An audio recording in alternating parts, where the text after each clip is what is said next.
I'm back. Hello. I have one question. Where were you when Y2K happened? I might be a little late to the party. I don't know, maybe. But I saw this video the other day. I thought I was gonna burp. Hold on. Okay, I didn't. I came across this video the other day, and I was actually kind of shocked at how much I don't even think or talk about what happened in Y2K. I was there. I was there. It's not just about the clothing. Oh my God, it's not just about the clothing. I was there when they told us we were going to die. They told us Skynet was real. Arnold was right. Doom, doom, doom, doom, doom. You know what I mean? Stuff like that. So while a lot of people in mass hysteria, because that's what happens when you freak everybody out, we were all terrified. We all thought we were gonna die, but we didn't. Anyways, I wanted to watch this video and talk about a few things because I remember being there, and now looking back 20 years or whatever the case is here, it's very crazy to see the amount of actual the way they sink their hooks into the minds of people and how they use certain things against us. So let's take a look. Still exists a general state of either denial, complacency, or even apathy about both the reality and the potential effects of Y2K. Potential effects of Y2K. Death. By the end of the 90s, many of us were happy slaves to our computers. But our new masters... Okay, so first of all, I wasn't exposed to computers like that. We did not have them in our home. At this time when Y2K was going on, not many people had the computer or the internet computers set up in their home because that required dial-up at the time, which means you actually mailed in a note card with all your information saying, hey, I want to get on the internet. So they send you a disk, and that disk is supposed to download onto your computer, you know, through the disk drive. And then you have a house phone, and you have the dial-up, you know, the whole... I'll put a soundbite in there. But you have that sound, and you couldn't use the phone, and we did fight over it.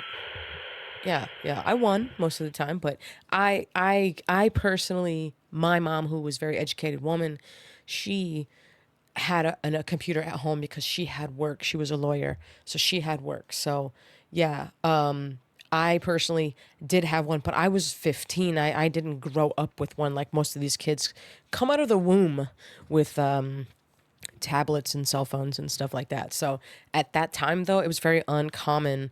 And our cell phones at the time looked like bricks. I'll try to find a photo of the cell phone I had back in the day when I first purchased it.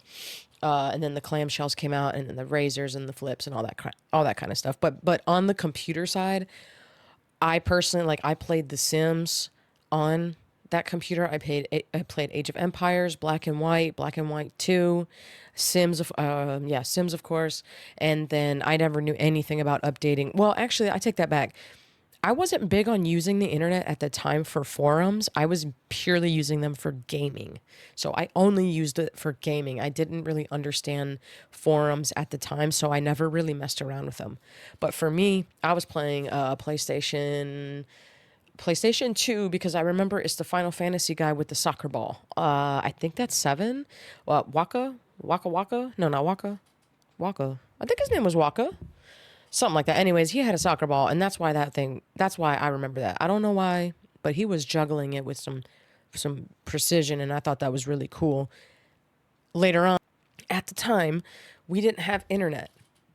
Okay, not everybody had internet in their house. So it was not commonplace to have a router. We had no routers. It was all dial-up, and that's the only reason why you had a landline phone, and if you tried to call, you couldn't get through, period. Okay. So I would say that no, we were not slaves, or we did not have a master when it came to computers. That did not come about until obviously later on, you know, when your kids, my children will start growing up with iPads, you know what I'm saying? But that'll never happen. So they'd forgotten to tell us about.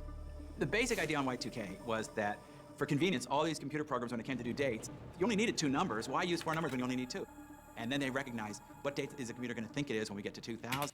This pisses me off. I've watched this several times. He says, why use 4 numbers? You use 2 numbers. Okay. Why use 4 numbers when you only need 2? You only need 2. So instead of taking responsibility and saying, hey, don't freak out, it just means the computer doesn't understand. Or maybe at that point, they were like, hey, this mass hysteria is so out of control, we got to just let it fizzle out. I guess they'll know when they don't die. That's kind of how I feel. This is what this is giving me. So looking back, I kind of feel like I'm owed something from these people. If you want me to be completely honest, I want some money for the pain and anguish I still suffer from till this day. Because you could have simply said it resets to 00. And you know what? I kind of remember somebody maybe saying that. But who wants to listen to the voice of reason when we're all buying and making money we're all buying and they're making money. You know what I'm saying? That kind of thing.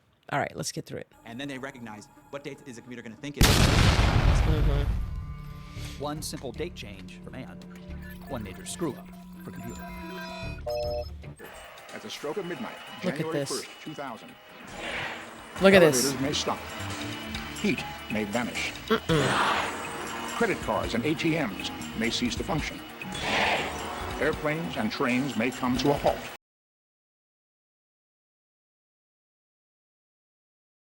Lies, lies, lies.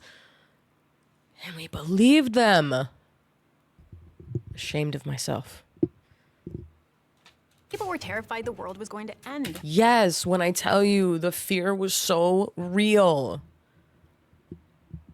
That Y2K fear is real. Oh my God, I think I still suffer from that. You know what? When I go talk to my therapist, I'm going to go ahead and tell them that I have an issue, and I think it's because Y2K. I'm telling you, I am broken. I think I was scarred because of that when I was young. And then after that was the other one that we don't speak about, but it happened in September. Okay. Then after that happened, everybody went to war. That's a whole nother thing. Man, it spiraled. I think Y2K was it. That is when they decided to change the world. This is not one of the summer movies where you can close your eyes during the scary parts. With nearly everything in our economy run by computers, the prospect of a digital meltdown is too. We didn't know what we didn't know.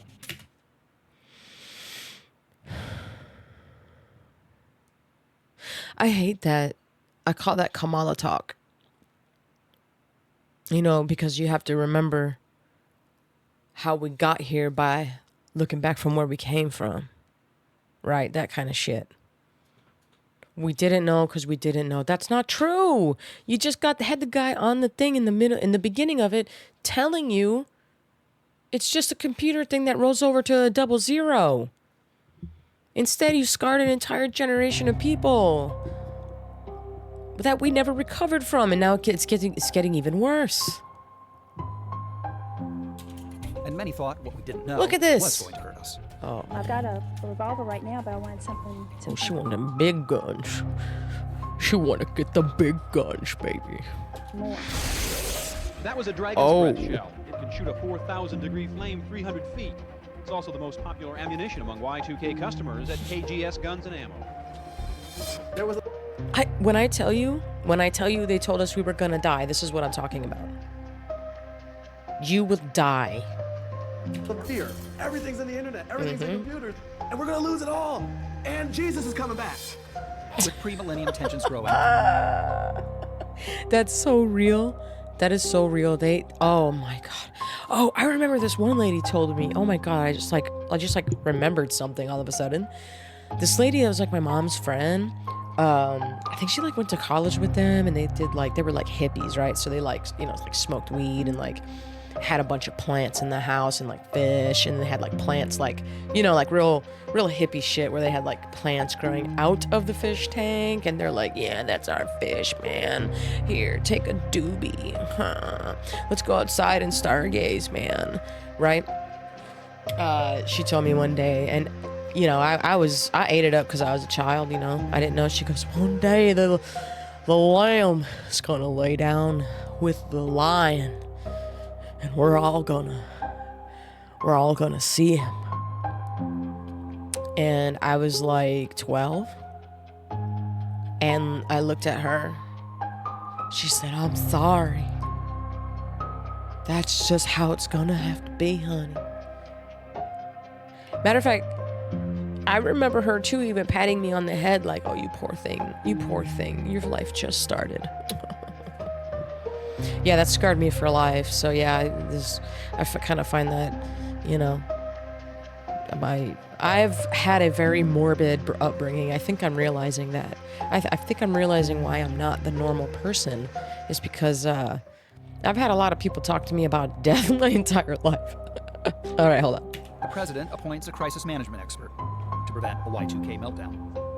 8 to 10% of the population were fairly confident that this was going to be an apocalypse. The president...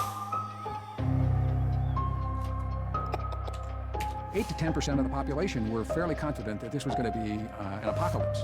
The president called me one night and said, "Here's an office and an assistant, and don't let the world stop."